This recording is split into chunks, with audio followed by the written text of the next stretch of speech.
Per me questo è un incontro che lo definirei storico, perché finalmente le associazioni si sono messe assieme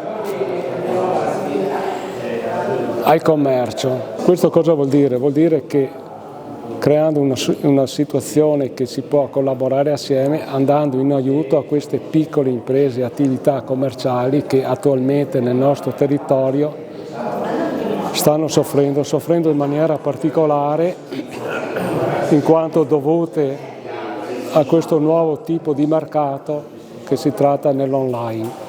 Noi cosa abbiamo fatto? Abbiamo studiato questo progetto per mettere in rete anche le nostre imprese, a modo che possano anche loro cercare di essere visualizzate e in qualche modo essere sostenuti. Perché, come ritengo a dire, cioè, l'essenzialità delle piccole attività, delle piccole imprese che abbiamo nei nostri quartieri, nei nostri centri storici, sono quelli che li tengono in vita. Tengono in vita il paese, altrimenti ci sarebbe una qualità di degrado. Come ritengo, sono molto soddisfatto che i sindaci dei nostri comuni abbiano percepito questa nuova iniziativa e che la sostengano.